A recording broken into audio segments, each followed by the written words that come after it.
But it's time for Straight Talk, brought to you by Straight Talk Wireless. The Battle of Los Angeles. It sounds like a Hollywood movie, doesn't it? A blockbuster, probably directed by Michael Bay. Surely some big special effects, maybe even a monster. Who wins the Battle of L.A.? But as long as we're talking about movies and movie analogies, Hollywood, the one that works for me is the King versus the Ronin. You know what a Ronin is? Most of the guys working the show today didn't. Nuno's run the show, Pat's riding shotgun, and Cat is on the board.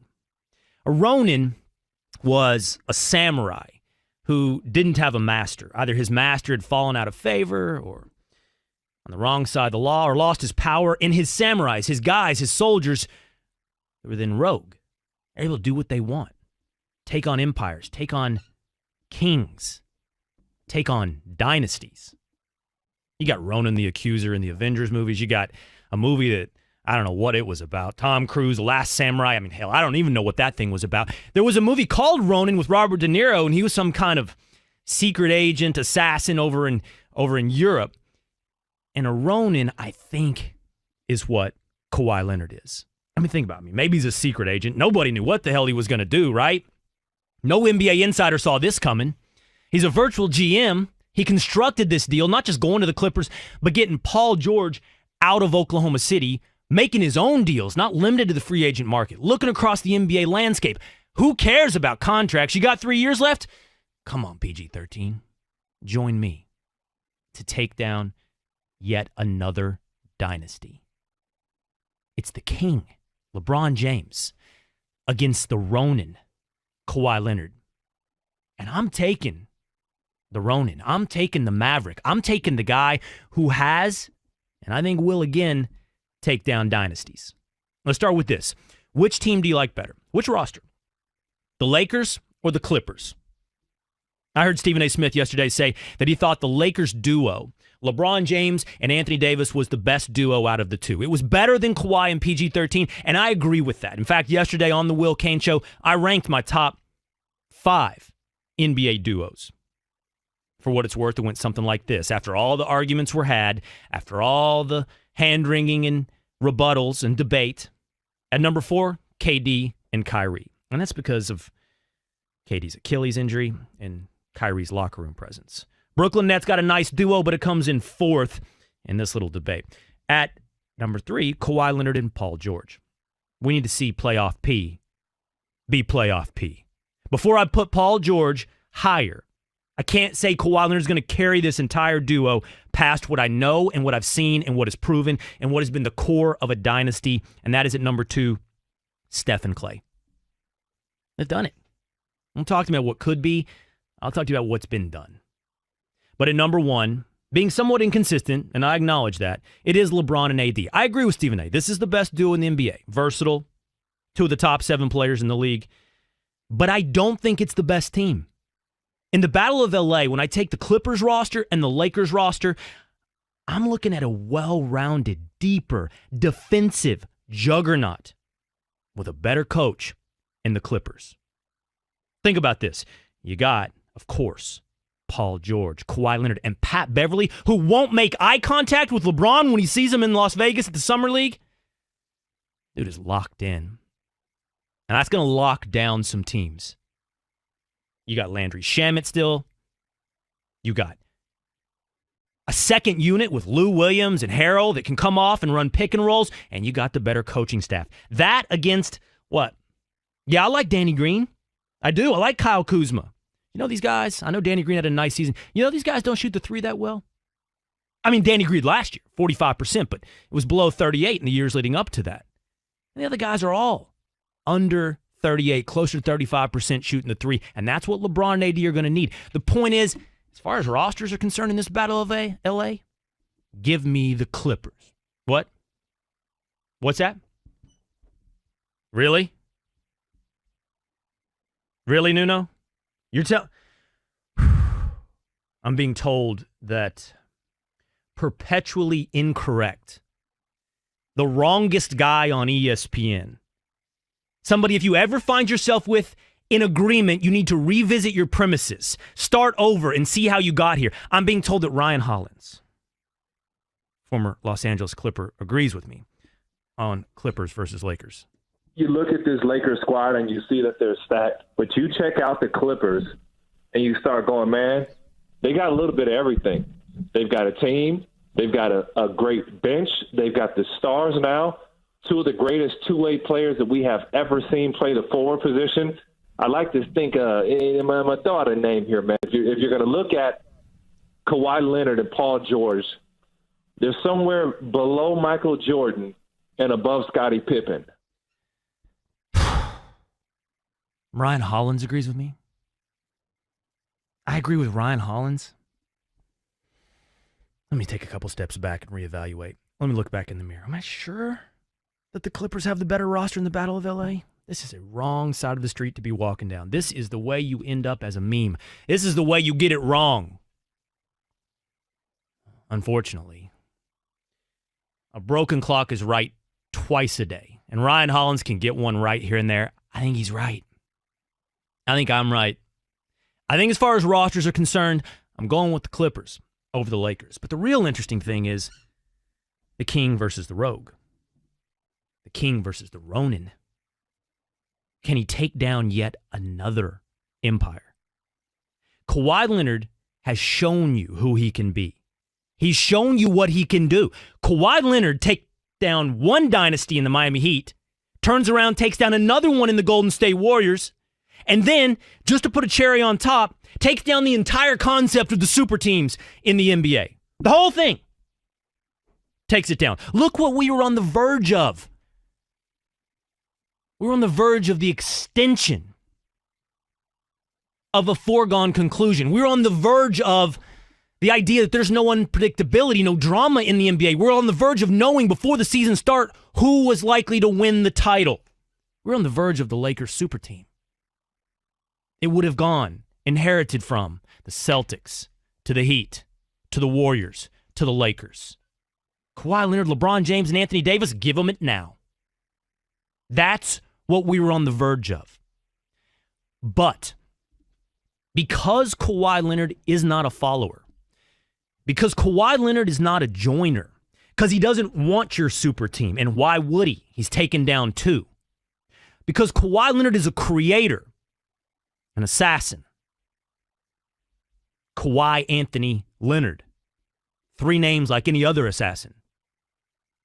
Because he's some kind of CIA operative that nobody can read his intentions or his plans or see him before they've unhatched. Because he's, I don't know, a GM. He looked across the landscape, saw there were no free agents, realized the reality of needing a duo in the NBA to compete with the Anthony Davis, LeBron James world, to compete with the Kevin Durant, Kyrie Irving world, to compete maybe even with James Harden and CP3, or Ben Simmons and Joel Embiid, to compete with the new dawning of the dynamic duo age. He needed a running buddy. And there wasn't one in free agency. So he called up a guy with 3 years left on his contract. He called up Paul George and he said, let's do this. Force a trade. Let's go to the Clippers. Let's go to LA, but not to the super team. Let's reset the NBA. And he did. When's the last time you saw it with this competitive balance? When's the last time you went into a season going, I don't know, a third of the league? 10 teams? A third of the fan bases have a real reason to root for the outcome of the NBA season? You got Clippers fans, they're in. Lakers fans still have a shot. Sneaky, the Nuggets, by the way, standing pat, adding Jeremy Grant, Michael Porter Jr. getting healthy. The Nuggets need to be watched. The Jazz, the Rockets, the Blazers. Are we forgetting about the Warriors? By the way, let's get back to that in a moment because we have all, like Eminem said, forgot about Steph.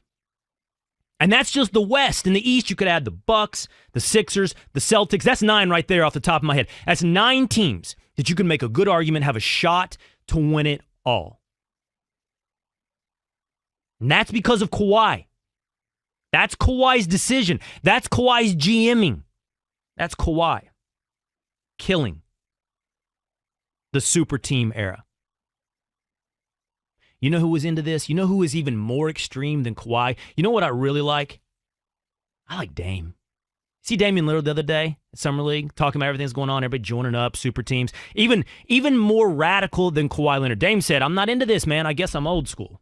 It's become huge because it's sometimes the coaches and the front offices, they don't have as much power as the players. You know, the players are so friendly now. I think in the past it was like, you know, Jordan probably didn't go out searching and trying to get guys to come join him. They was competing against each other. Now is, well, they got 3 stars on their team, so I know this guy and that guy. I'm going to try to get them to come to my team. So I think you see it a lot more now, where it's just players recruiting players is more powerful than a pitch meeting with the team. That's just what it is now, so it's a huge part of the game now. That's Portland Trailblazers guard Damian Lillard. By the way, more extreme than Kawhi Leonard, more old school. I need anybody. You're going to do it the way it was dealt. Play the hand that was dealt to him, see what he can do. He said more, by the way, sitting courtside, I think, with the jump at Summer League. He said, just not who I am.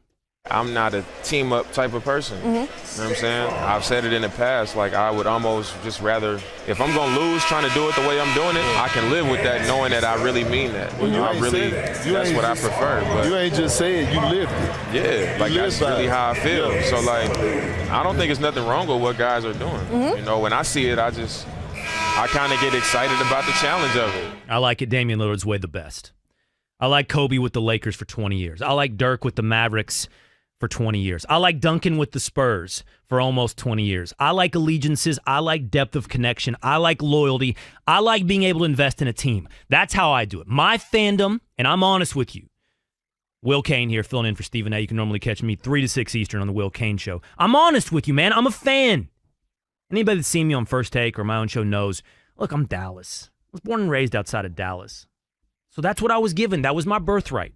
My birthright was the Cowboys, the Mavericks, the Rangers, and the Texas Longhorns. What was your birthright? And by the way, your mom or your dad can brainwash you. That's the one caveat. They can give you some kind of, I know you're born in New York, but we're really Dallas fans. That's what I say to my boys. Live in New York City and think it's a suburb of Dallas. That's my boys wearing their Cowboys gear to school in Harlem. That's my boys. Just have to deal with the hand that I dealt with them. Just like Damian Lillard. That's how you do it. You deal the hand or play with the hand that was dealt to you. But if you're not going to do that, at least restore competitive balance, and that's what Kawhi Leonard did. That's what he did, man. He took down the Heat. He took down the Warriors. And now he's taken down the super team era. And I'm in on that Ronin. I'm in on that Empire Killer, that Challenger. I'm in on that being the second best way to do this. Don't join up. Don't become a super team. And that's why in the battle for LA, it's not just the roster. I'm going with the stepchild, the redheaded stepchildren of the NBA. I'm not afraid to go, obviously, Nets over Knicks, but Clippers over Lakers because I'm taking Kawhi over LeBron. I'm taking the rogue to take down the king. Kawhi's playing with house money. Whose legacy has more on the line? Who has more pressure? I mean, Kawhi has won 2 titles, 2 finals MVPs, and he's done it when being on the lesser of the team. Toronto Raptors against the Golden State Warriors, please. Taking on a super team in Miami, did it. He's bona fides are proven, man. He's playing with house money. If he wins a title with yet his 3rd team, it's sky's the limit. And if he loses, there's no downside. He's not going belly up. LeBron could win a title with his 3rd team, but the pressure's all on him to do it. Now he's got AD. Now he's got the Lakers. He's got everything. And you telling me that legacy can't take a hit? Oh, please. That legacy can take a hit. Kings have more to lose. Ronins play for themselves. Battle of LA, give me Kawhi Leonard. Give me the Clippers over LeBron and the Kings. Chuck, in LA, what's up, man? You're on the Stephen A. Smith Show with Will Cain. Hey, Will, thanks so much for taking my call. I wanted to back you up on your Clippers. They do have the better team. A lot of that is because they have the better bench. And what a lot of this will come down to is how many minutes the starters for each team can actually play throughout the season.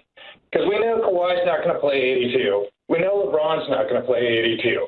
So where is that going to get filled in the rest of those minutes? And with Harrell and Lou Williams, you got the best bench in the league. Totally. That makes them the much stronger team. Totally agree. Now, hold on. Let's be fair, though, Chuck, okay? Here's where the Lakers are right now. They got Caldwell Pope. They've got Quinn Cook, who I think is a nice signing from the Warriors. They got Jared Dudley. They have some depth. It's not to the Clippers level. I agree with you. The Clippers right now are the more well-rounded team. On paper, as we stand right now, Clippers in the Battle of L.A. One more, Mike in Jersey City. What's up, Mike? You're on the Stephen A. Smith Show with Will Cain.